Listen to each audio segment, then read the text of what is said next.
बिस्मिल्लाहिर्रहमानिर्रहीम। दोस्तों, नदीम अहमद हाजिर है खट्टी मीठी बातों में। सबसे पहले तो आप लोगों का शुक्रिया। दूसरे नंबर पे कि आप मेरे इस चैनल को सब्सक्राइब कीजिए, खट्टी मीठी बातों को, और अपने सवालात ज़रूर भेजिए। थोड़ा सा वक्फ़ा। मैंने वादा किया था कि मैं 26 माह से पहले आपकी खिदमत में हाजिर होऊंगा, लेकिन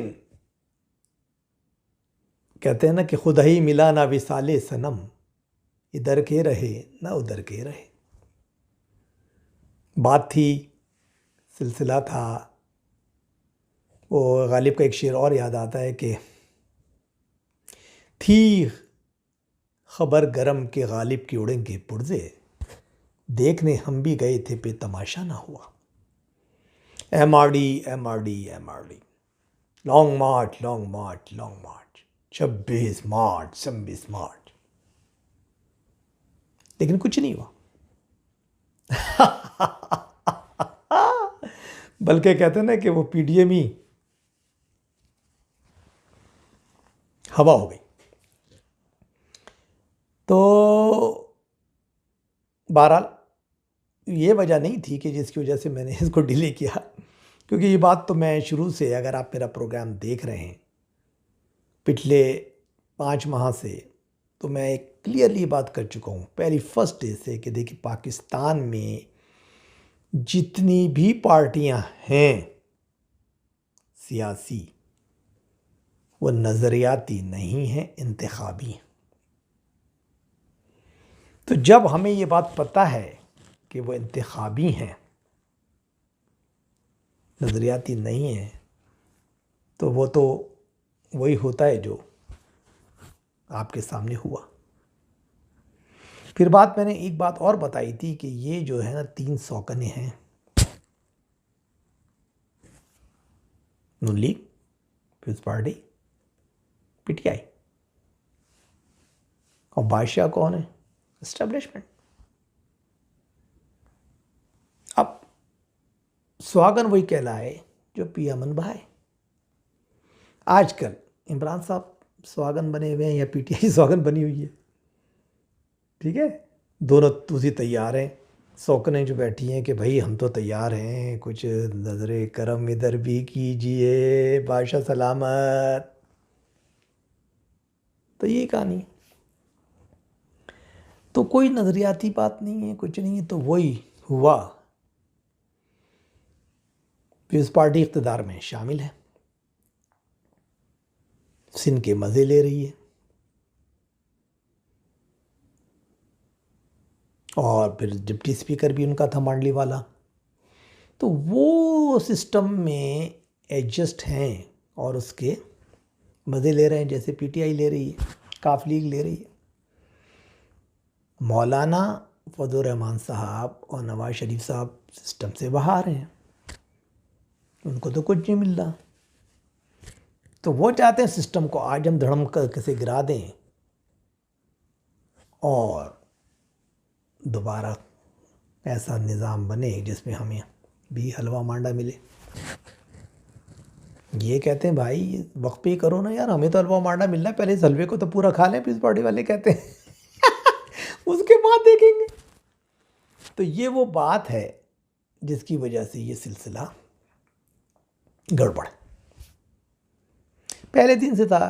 क्योंकि इस्तीफ़ा जरदारी साहब का कहना ये है, और जो मैं भी समझता हूँ, अमलियत पसंदी के लिहाज से, जो मैंने पहले कहा था कि पाकिस्तान में कोई भी सियासी तहरीक कामयाब नहीं हो सकती, ना हो सकी है पहले हिस्ट्री में। तारीख़ के औराक को पलटते जाइए तो ये सब इस्टेब्लिशमेंट की आशीर्वाद से होती। अब चूँकि ज़रदारी साहब के लिए भाई इस्टेब्लिशमेंट अगर नाराज़ है, जिस तरह पंजाब नाखुश है और पंजाब से एक आवाज़ बुलंद हो रही है, और जिसकी वजह से नवाज़ की आवाज़ को लोग सुन रहे हैं, और थोड़ा सा इस्टेब्लिशमेंट का इमेज पंजाब के आवाम में धुंधला रहा है, तो वो उस नाराज़गी को से हम फ़ायदा उठाएं, इस्टेब्लिशमेंट के ज़्यादा करीब आएँ और बताएं कि भाई जिसको तुमने स्वागत बनाया हुआ है, इससे ज़्यादा तो हम आपके पास और आपकी हुक्मरानी के लिए और आपकी हुक्म बजावरी के लिए, हुक्मरानी आपकी हुक्म बजावरी के लिए तैयार हैं और ज़्यादा अच्छा परफॉर्मेंस देंगे ताकि रियाया भी खुश रहें। जबकि नून लीग का ख्याल ये था कि ठीक है, लेकिन वो हमसे बात करे, आपसे बात करे और आपको कोई शेयर मिले तो हमें क्या फ़ायदा भाई? ताकत हमारी है, रियाया हमारी बात सुन रही है। तो अगर ठीक है इस्टेब्लिशमेंट से हमारी नाराज़गी थी, लेकिन हम तो ऐसी ज़्यादा भी नहीं थी। वो तो उन्होंने हमें कहते ना तलाक़ बाहिन दे दी थी एक छोटी सी पहला तलाक़ का लफ्ज़ इस्तेमाल करके हमें अलहदा कर दिया था, वरना तो हम तो उन्हीं के हैं, हम तो उन्हीं के पीछे चलते, उन्हीं की पैदावार हैं। हमारा सियासी ताल्लुक़ क्या था? हम तो एक सरमायादार थे। रातों रात पीस पार्टी को या भुट्टो साहब के जिनको बंद करने के लिए, उनको पंजाब में ख़त्म करने के लिए हमें जन्नत जिलानी साहब ने रातों रात वज़ीर ख़जाना बना दिया और ये बना दिया। और कहते हैं ना कि पहले थे हम नीम जलाए, बाद में हो गए दर्जी, होले होले सैयद हो गए, यही थी खुदा की मर्ज़ी। तो हम तो एक सरमायादार थे, हमें तो पता नहीं था, लेकिन होते होते हम सियासतदान भी हो गए और 3 दफ़ा वज़ीर आज़म भी हो गए और एक बहुत बड़े आवाज़ भी जमहूरियत पसंद भी हो गए और इनकलाबी भी बन गए और ना जाने क्या क्या बन गए। तो भाई हम तो उन्हीं के हैं, आओ हमसे बात करो। हम बहुत ज़्यादा देने पे तैयार हैं, हर चीज़ करने पे तैयार है और आवाम भी हमारे साथ है। लेकिन प्रॉब्लम वही कि ज़ाहिर है कि इस्टेब्लिशमेंट की और इनकी जो गलतफहमियाँ इतनी ज़्यादा हैं कि वो नहीं चाहती। शराइत तय होती हैं, ज़ुबैर साहब जाते हैं और भी बहुत से लोग जाते हैं, शहबाज शरीफ साहब भी जाते हैं, बातें भी होती हैं और बातें एग्रीड भी हो जाती हैं। मरियम साहिबा का 2 साल 1.5 साल के लिए ट्विटर खामोश भी हो जाता है, लब सी लिए जाते हैं। नवाज़ साहब गोशा नशीनी में चले जाते हैं और फिर एक्सटेंशन बाजवा साहब के लिए रातों रात सबसे पहले लबैक भी नून लीग करती है, कहती है। सब कुछ होता है, लेकिन कहीं ना कहीं कुछ गड़बड़ हो जाती है। थोड़े से तो मिलते हैं चीज़ें, मतलब बाहर जाने की इजाज़त मिल जाती है नवाज़ शरीफ साहब को, आराम से तैयारे में बैठ के लंदन की यात्रा कर लेते हैं, जेल से बाहर निकल जाते हैं, मरियम बाहर आ जाती हैं जेल से। लेकिन उसके आगे नहीं मिलता, जो है ना इक़्तिदार में शेयर, वो नहीं मिलता। तो वहाँ गलतफहमियाँ, तो वो ये कहते हैं हमें शेयर चाहिए, वो कहते हैं यार हम नहीं देंगे। चलो भाई नहीं देते तो छोटे भाई को दे दो, कि वो कहते हैं नून और शीन, नून को नहीं देते शीन को दो। लेकिन शीन का भी मसला है, वो भी मामला गड़बड़ जाता है क्योंकि फिर इमरान अकड़ जाता है, कहता है यार ऐसे कैसे मैं पंजाब इनके हवाले कर दूँ, ये कर दूँ, वो कर दूँ। वाह, मेरे तो मेरी सियासी मौत हो जाएगी, क्योंकि सब कुछ तो पंजाब है। जिसे पंजाब में राज कर लिया उसको सीटें मिलेंगी, वही फेडरल गवर्नमेंट बनाएगा। अगर हमने पंजाब शहबाज को दे दिया, ये कर दिया, तो हमें क्या मिलना। तो नतीजा ये है कि वो फैसला पूरा नहीं हो पाता और मामला रुक जाता है। अब एक बंद गली में खड़ी है इस्टेब्लिशमेंट। इमरान कुछ परफॉर्मेंस नहीं दे पाए, हाइब्रिड निज़ाम का धड़म तख्ता हो गया, आवाम नाखुश, महंगाई का तूफ़ान, बेरोज़गारी, कोविड-19 के मसाइल, लोगों में गुस्सा, बेचैनी, फ्रस्ट्रेशन। करें तो क्या करें। लेकिन ज़ाहिर अब बिलावल साहब तो ठीक है, आते हैं, मिलते हैं, फौज एस्टेब्लिशमेंट के करीब भी हो जाते हैं। जरदारी साहब भी, उनका तो पंजाब में टन गोपाल है, कोई आवाज़ नहीं है, कोई से नहीं है, कोई उनकी सियासी साख नहीं है। तो अब क्या करें, क्योंकि सारा कुछ तो पंजाब है, 62% पॉपुलेशन तो वहाँ से ही है और वही नाराज़ हैं।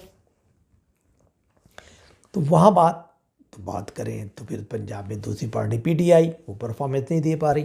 अब क्या करें, अब तीसरा बात ये है कि भाई नवाज़ साहब को लाना नहीं है, मरियम को लाना नहीं है, क्योंकि उन्होंने तो offence is the best defence की पॉलिसी में कुछ ज़्यादा ही आगे बढ़ गए। पहले तो पीछे छुपे रहे, लेकिन जब बात बिगड़ गई, सिर्फ बाहर तक नवाज शरीफ पहुँचे, लंदन तक, लेकिन उसके बाद जो बात बिगड़ी और शहबाज शरीफ को जो उन्होंने बार्गेन कराई थी, ये कराई थी, उस पर उनको पंजाब की वज़ारत आला नहीं मिली, नाराज़गी बढ़ गई। और दोबारा उस पर आने के लिए उन्होंने फिर कहते हैं ना, offence is the best defence, वो किया। नाम लेने शुरू कर दिए मुक़्तदर लोगों के, शख्सियात के, और नतीजा ये कि वो दूरियां करीब आते आते फिर फासले पे चली गई। अब वो तैयार हैं, लेकिन शीन को देने पे, शहबाज साहब को देना है, पंजाब दे सकते हैं, लेकिन ये दोनों को माइनस होगा, उस पर भी वो तैयार हैं, लेकिन फिर इमरान को कैसे दोबारा हैंडल करें। तो ये गुमागू की कैफियत जो है ना, वो चल रही है। ये बातें सानवी हैं कि गिलानी साहब जो है वो लीडर ऑफ द अपोजिशन बन गया, उसकी कोई अहमियत नहीं है सेनेट के लीडर ऑफ द अपोजिशन की। वो तो एक जरदारी साहब की ज़िद पैदा हो गई थी, ज़िद जिसे कहते हैं ना, वो ज़िद हो गई थी कि जब ये मामला गड़बड़ हुआ और एक्सट्रीम लाइन ली, जो अभी राना तनवीर ने भी ये तस्लीम किया है आसमा शिराज़ी के प्रोग्राम में कि भाई वाकई ये गलती थी कि हम धरना तो हमें देना था ना, लेकिन जरदारी साहब अगर नहीं देना चाहते थे इस्तीफ़ा तो कोई बात नहीं थी, थोड़ा सा वेट कर लिया जाता, लेकिन धरना तो होता जिसकी तैयारियां मुकम्मल थी। लेकिन वो क्योंकि मौलाना फजल रहमान साहब ने और नवाज शरीफ साहब से बात करके इतनी ज़्यादा एक्सट्रीम लाइन ले ली कि नहीं, धरना होगा तो इस्तीफ़े के साथ होगा, वरना नहीं होगा। और वहाँ जरदारी साहब सख्त नाराज़ हो गए, उन्होंने कहा यार मेरे पास तो कोई रास्ता नहीं है, मैं तो नहीं दे सकता। जब नहीं दे सकता तो दो ही बातें हैं कि भाई ठीक है, अगर नहीं दे सकते तो ये मामला चलेगा नहीं, तो या तो तुम निकल जाओ या निकल जाओ। तो उस चक्कर में क्या हुआ कि खुदाई मिला ना विसाले सनम, इधर के रहे ना उधर के रहे। अब नतीजा ये हुआ कि आप वो जो एक टेम्पो बना था ना, टेम्पो, जैसे आवाम की भी उम्मीदें, लोगों की उम्मीदें, जमहूरियत पसंद लोगों की उम्मीदें, गैर जानिबदार लोगों की ख्वाहिशात, वटेवर वो मट्टी का ढेर सा जो है ना, वो महल ढा गया, मिट्टी की रेत की तरह नीचे बैठ गया, ख्वाबों का महल। तो नतीजा क्या हुआ कि साहब अब आपने गुस्से में कहते कोई नहीं हो रहा भाई, नहीं ये भी नहीं होगा, वो भी होगा, मार्च भी नहीं होगा, ये भी नहीं होगा, आप भाग गए वहाँ से। आप समझिए शायद ये प्रेशर टैक्टिस से इस पार्टी में हो जाएगी, लेकिन उनके पास तो ज़ाहिर है कि उनको तो इक़्तिदार अपना सिनका है, और उसकी वजह से उनको कुछ फैसिलिटीज़ मिली हुई हैं, शेल्टर मिले हुए हैं, जो उनके अपने मुकदमात हैं, ये हैं वो हैं। तो ज़ाहिर है कि वो मामला, उन्होंने बात नहीं मानी और उस पर ज़िद बढ़ गई। उन्होंने कहा अच्छा तुम हमें जो है ना निकाले पर, तुमने तहरीक को ख़त्म किया है, इसको किया है, बड़ा गर्क किया है, तो हम जो है ठीक है तुम्हारे भी अब लीडर ऑफ द अपोजिशन नहीं बनने देंगे। गुस्से में आ गया जरदारी साहब ने, कहा कि ठीक है मैं गिलानी को बनाता हूँ, चले मुझे बाप की लेनी पड़े बलूचिस्तान अवामी पार्टी जो कि इमरान के साथ होती है, कभी संजरानी के साथ, उन्हीं की पार्टी, मतलब वो इस्टबलिशमेंट की पार्टी है, तो उनकी हेल्प लेना पड़े। उनके 4 आदमी के दस्तखत भी इन्होंने करा दिए और बना दिया। लेकिन सर ये माइनर इश्यूज़ हैं, इनका कोई मकसद नहीं है, वो ज़िद है, ज़िद का चक्कर था। तो ज़िद में जरदारी साहब ने ये किया, और अब जो है मामला यहाँ तक पहुँच गया है कि हर चीज़ ख़त्म हो गई। अब एहसास दोनों पार्टियों में हो रहा है, उनमें भी ये एहसास हो रहा है कि यार कम से कम धरना ही देते, टेम्पो तो बना रहता, कुछ हुकूमत में घबराहट तो थी, जिसकी वजह से 2 MNA MPs इधर से भाग रहे थे, उधर से भाग रहे थे, और पूरी थरथरी मची हुई थी PTI में, और इमरान साहब की नींदें उड़ी हुई थी, तो वो तो हमने क्या हिमाकत कर दी। उधर पीस पार्टी को भी ये हुआ कि यार सारा ब्लेम मुझ पर आ रहा है कि उन्होंने छुरा घोंप दिया PDM की पीठ में, और दूसरी ये कि वो एक्सपोजर भी हो गया कि आपने जो उनसे 4 आदमियों से साइन करा दिए। तो आज उन्होंने भी बयान दिया है लंबा चौड़ा, नवाज़ खोखर साहब ने, मुस्तफ़ा नवाज़ खोखर साहब ने, कि साहब ये तो मैं इस पार्टी का हूँ और तर्जुमान भी हूँ बिलावल साहब का, कि ये तो गलत हुआ है। एक बहरहाल जो भी था, लोगों की उमंगें हमारे साथ थी, तो हमें कोई जो है एक हुक्मरान पार्टी के लोगों के सेनेटर से नहीं कराना चाहिए था, और ये बहुत गलत हुआ। साथ में उन्होंने ये भी कहा कि पीडीएम में भी बहुत ही गलती की पीडीएम ने, कि जो मौलाना साहब ने और नवाज शरीफ साहब ने इतना सख्त लिया, जब ये पता है कि थर्ड पार्टी और जो बड़ी पार्टी पीस पार्टी वो नहीं चाह रही कि इस्तीफे अभी दें, और शुरू से ये बात चल रही थी वेरी फर्स्ट डे, और आपको पता था, तो आपको ये एक्सट्रीम स्टेप नहीं लेना था। या आप ये कर सकते थे कि भाई पहले हम ये करते हैं, इस्तीफे अपनी जगह पर है, पहले हम लॉन्ग मार्च करेंगे, धरना देंगे, और उसके बाद सूरत हाल, तो उसमें भी टेम्पो पता लग जाता, टेम्परेचर पता लग जाता, आवाम की मकबूलियत आपको नज़र आ जाती है, आवाम की पार्टिसिपेशन नज़र आ जाती, फिर इस्टेब्लिशमेंट कितनी डिफेंसिव होती, किस तरीके से आपसे बात करती, तो उसमें फिर आप कार्ड्स खेल सकते थे। लेकिन सब कुछ करने से पहले आपने दिया पाछा कर दिया, और उसकी वजह से क्या हुआ? नून लीग को नुकसान, ओवरऑल पीडीएम को हुआ, लेकिन मेजर पार्टी तो उसकी जो रूह रवा है, जो पंजाब को लेकर चली, तो नून लीग है ना। नून लीग का एक टेम्पो जो बनाया था पंजाब में, वो पूरा करके आ गया, और जितना जल्दी खौफ इमरान पे तारी हो गया था, थरथरी आ गई थी, उसके एमएनए एमपीएस भाग रहे थे, और इत्तेहादी अपनी अपनी शराइत बढ़ा रहे थे, डिमांड बढ़ा रहे थे, ब्लैकमेल कर रहे थे, एक थरथरी थी, करके आपने उसको हवा निकाल दी, और बिल्कुल वो कहते हैं ना कि गैबी इमदाद, ऑक्सीजन टैंक मिल गया उनको, इमरान साहब को। अब देखिए होगा क्या, सवाल ये है, सवाल बड़ा सिंपल है, जवाब बड़ा सिंपल है। एक ही चीज़ इस्टेब्लिशमेंट के पास है कि जरदारी साहब तो खैर उनके साथ हैं ही, नवाज लीग के अंदर दोबारा ये बात हो कि एक्सट्रीमिस्ट या जो जज्बाती ग्रुप है उसको ठंडा किया जाए, यानी नवाज और मरियम को साइड लाइन किया जाए, पीछे किया जाए, शहबाज और हमज़ा को, शरीफ को आगे लाया जाए। लेकिन वो उस सूरत में आएंगे कि वो भी दो दफ़ा खा चुके। पहले तो जब इलेक्शन हो रहे थे तो उनको ये एश्योरेंस दिया गया था कि पंजाब असम्बली में आप ही को जितवाएंगे और पंजाब आपको देंगे। वहाँ भी उनके साथ धोखा कर गया, और वो हालांकि उनके एमपी ज़्यादा थे, 2-4 के रिजल्ट बदल के ये करके कर आके उनको पंजाब भी नहीं दिया। दोबारा जब शहबाज नवाज शरीफ साहब वहाँ से आ रहे थे लंदन से बज़रिया तैयारा, और ये उतर रहे थे, तो वो उनका ट्रक बीच में से टुल हो गया, गायब हो गया, वो पहुँचे नहीं। वो भी फ़ौज के इशारे पे, इस्टेब्लिशमेंट के इशारे पे उन्होंने किया था, और उसका रिवार्ड था कि भाई अगर ये तुम ये करोगे और इसको फेल कर दोगे सब कुछ, तो हम तुम्हें, वो भी नहीं हुआ। फिर जब बाजवा साहब की एक्सटेंशन का मामला आया, ये मामला आया, ये हुआ, वो भी सब जो एग्रीमेंट हुआ कि पंजाब दे देंगे तुम्हें, फिर भी नहीं दिया। तो वो तो इतने डसे हुए हैं कि वो कहते हैं यार हमें तो कोई यकीन ही नहीं है भाई, कौन जो होता है सॉलिस जो होता है, जो बीच में पड़ता है, वो तो है ही नहीं, हम किस पे यकीन करें यार, ये तो बातें होती हैं ख़त्म हो जाती हैं, तो हम क्या करें। तो अब आखिरी हरबा फिर वही हो रहा है कि उनसे कहा जा रहा है कि यार आप आएँ, इनको पीछे करें, ये करें, और हम आपको तैयार हैं पंजाब को देने पे। लेकिन ज़ाहिर सी बात है वो भी इतना धोखे खा चुके हैं, तो वो कहते हैं यार ठीक है, मैं बड़े भाई को तो नहीं छोड़ूंगा, और बड़े भाई के साथ भी कुछ शर्तें, ठीक है, वो खामोश हो जाएंगे, 5 साल के लिए आउट हो जाएंगे, मरियम को नहीं, 4-5 साल के लिए हम पॉलिटिक्स से आउट कर देंगे, खामोश कर देंगे, लेकिन यही शर्तें हैं। दूसरी बात है कि अगर पंजाब ले भी लें, और चलाएं कैसे भाई, तुम या तो इलेक्शन कराओ दोबारा, इलेक्शन में जाते वो तो जीत जाते हैं, लेकिन फिर इमरान का पत्ता गोल हो जाता है, तो वो भी एक बड़ा मसला है कि अगर इमरान का पत्ता गोल भी करें, इनको दें, तो वो की ज़मानत क्या है कि शहबाज शरीफ ही वज़ीर आज़म या अपना बनवाएंगे, और वज़ीर आला भी अपना बनवाएंगे, जो करेंगे। ऐसा ना हो कि दोबारा मरियम वगैरह आ जाएँ जब जीतने के बाद घोड़े पे सवार डगडग, तो उसकी ज़मानत कौन दे। अब ज़मानतों का जो एतमाद का फुकदान है ना, ये बड़ा ख़तरनाक हो गया है। देखिए क्या निकलता है। और फिर हफीज़ शेख साहब भी चल पड़े, हुए अल्लाह को प्यारे, चल पड़े बेचारे।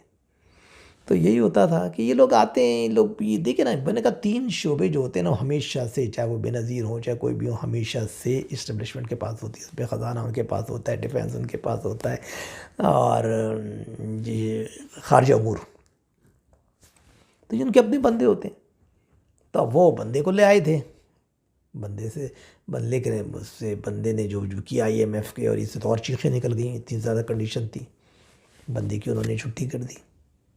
अब फिर ये क्या करें, इमरान साहब भी कह रहे हैं या मैं कुछ करूं। तो अब वो सुना है कि शौकत तरीन साहब जो कि गिलानी साहब जो वज़ीर आज़म थे उनके वो थे, उनको लाया जा रहा है। चेहरे नहीं समाज को बदलो, लुटेरों के राज को बदलो। हम लोग चेहरे बदलते हैं यार, इनसे कुछ होता है क्या? इमरान बेनज़ीर गई, इमरान आया, इमरान गया, नवाज आया ना यार ये लोग कौन है यार, ये कौन है? ये अवाम नहीं है। अवाम के लोग लाओ, अवाम की पॉलिसियाँ बनाओ, लोगों को नीचे से ग्रास रूट से लोग आएँ जो सही मानों में काम करें। इसी तरह इसको बना दो, हम्माद को बना दो, हम्माद को निकाल दो उसको। यार ये क्या है? इससे कोई कहते हैं कि मुर्दे के बाल उखाड़ने से क्या उसका वज़न कम हो जाता है?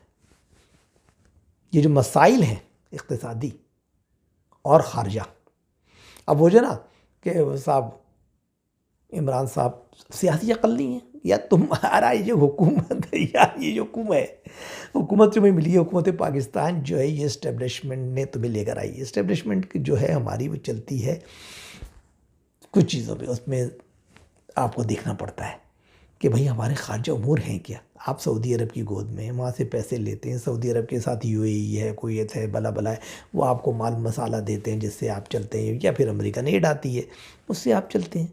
तो इस तरह ये मुल्क चलता आ रहा है 70 सालों में। आपने कहा जी तुर्की का सदर बड़ा ज़बरदस्त आदमी है,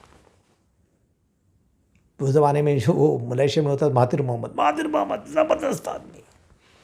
अरे बेवकूफ़ आदमी, तुम्हें देगा रही उसकी वजह से सऊदी अरब नाराज़। मोहम्मद बिन सलमान MBS पागल है साला, ये तो उनकी तरफ जा रहा है जो हमारे खिलाफ बात बना रहा है। तुर्की तो इस्लामिक ब्लॉक एक दूसरा बना रहा है ना, ईरान तुर्की और ये मिल के, जो कि एंटी सऊदी अरब है, उसकी मोनोपोली ख़त्म करना चाहते हैं। और आप जो है उनके साथ क्यों करें, वो हमारे हीरो हैं। ओ माय गॉड, पार्टिया गोल हो गया, ख्वाजा पॉलिसी ख़त्म। फिर ऊपर से उन्होंने मोदी को बुलाया, सऊदी अरब ने हार पहनाए, गले लगा रहे हैं। वो यूएई अपना सबसे बड़ा कौमी अवार्ड जो है तमगा उसको दे रहा है, कोई तो उनको वो कर रहा है। तो अब ये हाल तना हो गया, वो पैसा भी उसने छीन लिया कि भाई वो जो पैसा दिया था कर्जा इधर लाओ, कटो बेटा कटो माल कटो। उधर से IMF ने कहा बाबा ये भी काटो वो भी काटो, क्या बिजली की सब जितनी तुम वो दे रहे हो लोगों को मुख्तलिफ मद के अंदर छूट, बिजली के बिल में, गैस के बिल में, पेट्रोल में, सब ख़त्म करो जी। उन्हीं से ताल्लुक़ नहीं, अवाम चीखे मारे और वो बेड़ा गर्क, आपकी तमाम अवामियत ज़ीरो। तो मेरे भाई तो सियासी शऊर भी तो होना चाहिए ना। अब वही हुआ, अब वो लब्बैक के हिसाब से सऊदी अरब ने कहा कि भाई फिर पहुँचे इस्टेब्लिशमेंट वाले, भाई माफ़ करो साईं, माफ़ करो यार, तुम ये सब कुछ हमारे आका हो। इत्यादि फ़ौज का सरबराह भी अपना ही बंदा बैठा हुआ है, तो राहिल शरीफ, तो उसने कहा यार बात ये है कि भाई तुम करो, मोदी से मेरी बातचीत है, मोदी हमारे आता है, हमारे साथ बैठता है, OIC का हमने इंडिया को जो है वो आज़ादी मुबस्सिर भी बना दिया है, आप आइए। वो वहाँ पे अमेरिका ने हेड जो बनाया है एशिया में, उस इलाके का, ख़ित्ते का, जहाँ पर अफ़गानिस्तान और ईरान और पाकिस्तान और टर्की हैं, उसका हेड कौन है? इंडिया है।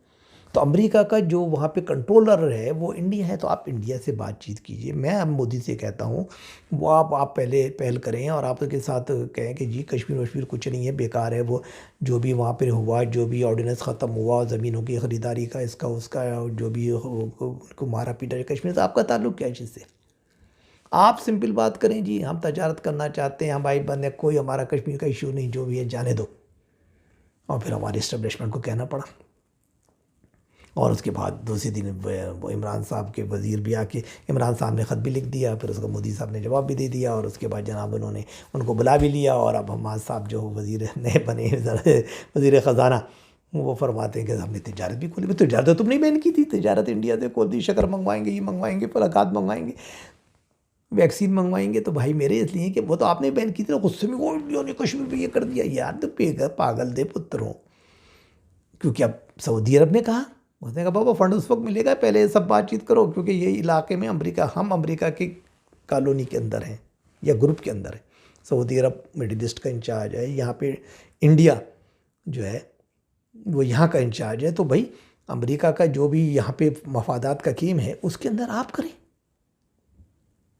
तो आप इंडिया से बात करें ताकि अमेरिका भी खुश हो, हम भी खुश हों। तो वो कहानी है। तो ये मेरे भाई, अब आप देखिए आगे होता है क्या, आगे आगे देखिए होता है क्या। और चलते चलते एक बात है कि वो जो मैंने कहा था ना, वो जहांगीर तरीन, क्योंकि उसके पास काफ़ी बड़ा ग्रुप है पंजाब असम्बली में, 30-35 MPs हैं, 10-15 MNAs हैं, और वो अपना चमत्कार कर सकता है। तो अब उसको थोड़ा तड़ियाँ छड़ियाँ लग रही हैं, और लेकिन उसको अरेस्ट वरेस्ट नहीं करते, क्योंकि वो आशीर्वाद है उसके ऊपर भी एस्टेब्लिशमेंट की, तो उसको ये कुछ नहीं है। लेकिन तड़ी लगा रहे हैं, FIA ये कर देगी, ये मुकदमे खोलेंगे तेरे बेटे के खिलाफ। क्या पागलपन है यार। जब ये तुम छोटे छोटे जो वो होते हैं मनी लॉन्ड्रिंग के, तो उसमें तो हमज़ा को जेल में डालते हो 2 साल के लिए, तो उसको डालते हो, शहबाज शरीफ को, फलां को, और इनके जो मनी लॉन्ड्रिंग हुई, ये हुआ फलां हुआ, लेकिन जेल वेल कुछ नहीं। FIA तहकीकात करेगी। वल्लाह वल्लाह।